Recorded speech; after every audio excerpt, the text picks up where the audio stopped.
What we have here is 2018 Infiniti Q70l. It's Infiniti's flagship sedan.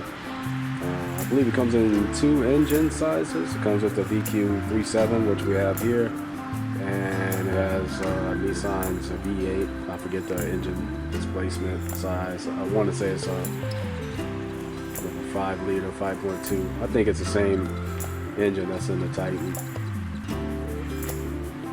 and whatnot that gives 420 horsepower or so. But this is a sedan that's been in Infiniti's lineup for quite some time. It's now 2020, and I believe this body style was back in the late 2000s. I want to say about 2008-ish or so, where they made this sedan, this body style. And I mean, it's starting to show its age, but in my opinion, it's still an attractive sedan. And what we have here is the sport package, of course. Comes with the Acapone 4-piston front brakes and the 2-piston rears. This one's equipped with Infiniti's sport package with the 20-inch rims that you see pictured here. 20-inch rims.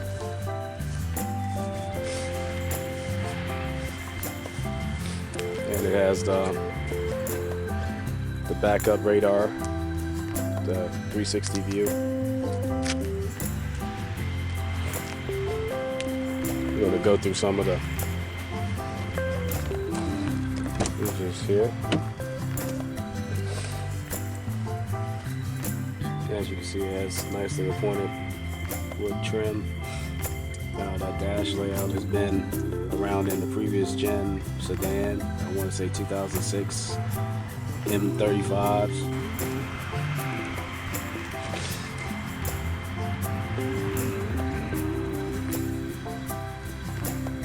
This nicely appointed leather trim.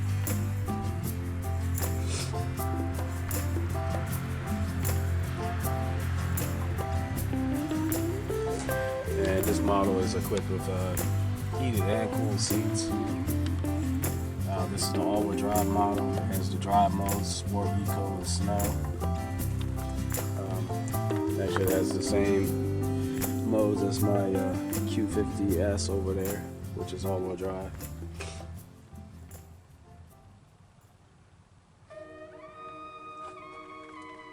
I mean, although this car is old, it's still a beautiful car in my opinion. So.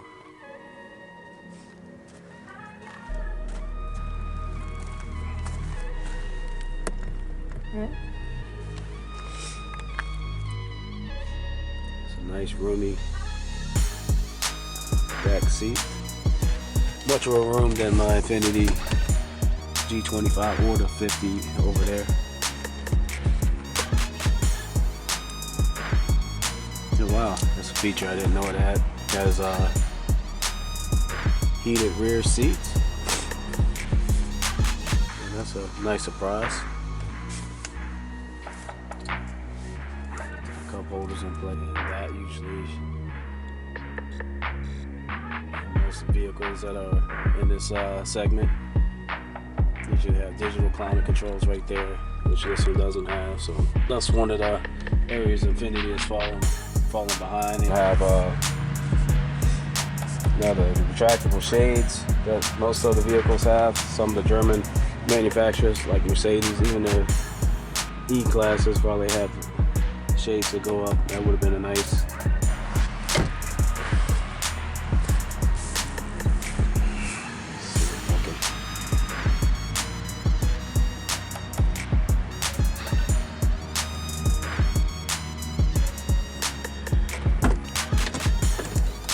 trunk.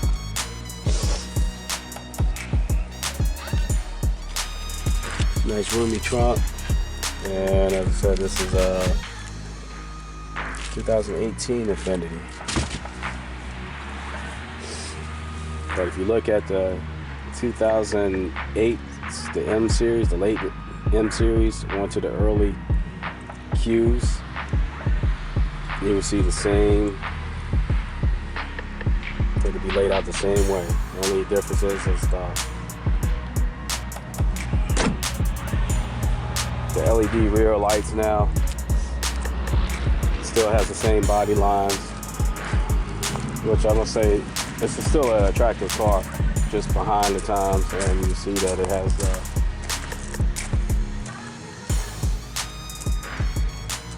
actually I thought it was the same headlights as this, but 250 is a little longer. Backup camera, 360 cameras. You can see there.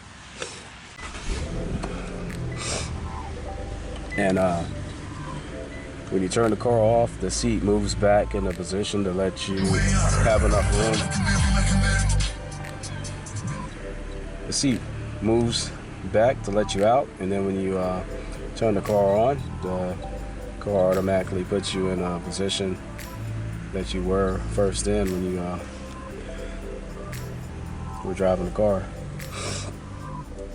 And one of the things that I notice now with this car is that the wheel feels nice, but I wish that they could have carried some of that wood trim onto the wheel, like on the sides right here or something like that. They could have. Infiniti could have cut out some of this room and put a wider screen there. One of the Infiniti vehicles that they were utilizing, I think they took one of Mercedes' smallest crossover vehicles. I forgot the name of it. Maybe it's a GLA series or something like that. It's like a little hatchback, but Infiniti took that and badged it as their own using Mercedes motors and stuff. So being that Infiniti had a relationship with Mercedes with that vehicle, I think Infiniti and Mercedes could have together to utilize some of their screens that Mercedes is using in their vehicles. They could have totally revamped this interior, put the Mercedes TFT screen in there, as well as right here.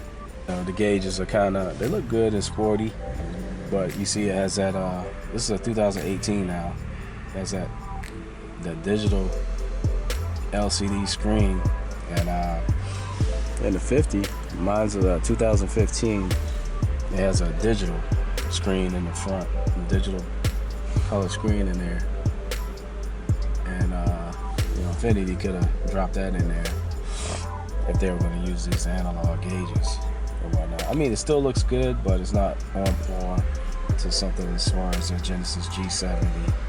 I think Genesis G70 is using TFT screens for theirs. Yeah.